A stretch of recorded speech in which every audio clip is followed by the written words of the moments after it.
Jangan lupa subscribe di YouTube channel Metro TV News dan juga nyalakan notifikasinya. Partai Demokrat juga menjalin komunikasi politik dengan Partai Gerindra.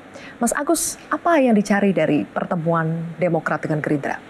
Iya, seperti yang saya sampaikan tadi, dengan Gerindra, dengan partai-partai politik lainnya, kami juga terus membangun komunikasi.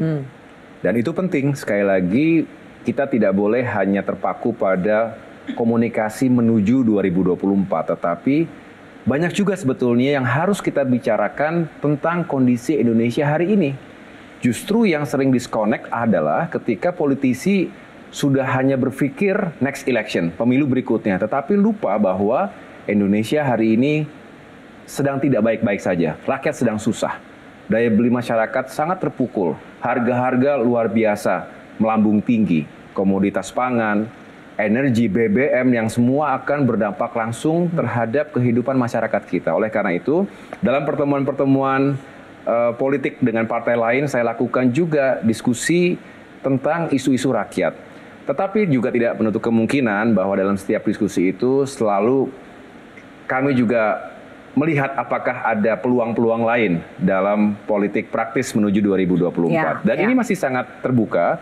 Itu juga kita lihat kemarin, sejumlah partai juga tetap melakukan safari politik walaupun sudah seolah-olah terbangun dalam koalisi-koalisi tertentu. Dan saya menghargai itu, saya rasa itu sesuatu yang positif. Dan diberikan ruang kepada masyarakat untuk menilai apakah partai-partai politik pilihannya juga memiliki logika, kedewasaan, dan juga wisdom untuk terus terbuka dengan satu sama lainnya. Chemistry yang dirasakan ketika bertemu Gerindra sama tidak dengan chemistry yang dirasakan ketika bertemu dengan Nasdem dan PKS? Nanti kita ngobrolnya sambil ngopi aja kalau itu ya. Oke, tapi menarik Mas Agus, kan kita melihat sendiri ya setiap partai itu sudah mulai menjajaki bersilaturahmi, membangun komunikasi politik satu sama lain. Tapi ada pernyataan dari Sekjen PDI Perjuangan yang mengatakan kalau PDI Perjuangan itu menutup komunikasi politik dengan dua partai, Demokrat dan PKS. Tanggapan Mas Agus gimana? Iya, saya pikir itu hak beliau untuk menyampaikan apakah itu pandangan pribadi atau organisasi. Saya rasa setiap orang punya kebebasan untuk berbicara. Dan saya menghargai setiap kebebasan berbicara itu. Tapi yang jelas kami tidak pernah memiliki sikap untuk menutup diri atau tidak membuka komunikasi dengan siapapun. Dan saya rasa bukankah itu yang diharapkan oleh masyarakat kita juga. Buat apa seolah-olah selalu ada sekat yang tebal yang kemudian dianggap sebagai konflik permanen, permusuhan abadi. Padahal pada akhirnya politik itu adalah kontes gagasan. Kita ingin Indonesia makin baik ke depan.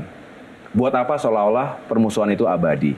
Dan bukankah rakyat kita juga harus disuguhkan dengan perilaku politik yang bermartabat, tapi juga sejuk, damai. Karena pada akhirnya harus ada batas kompetisi ketika panggilan untuk bangsa dan negara itu lebih kuat.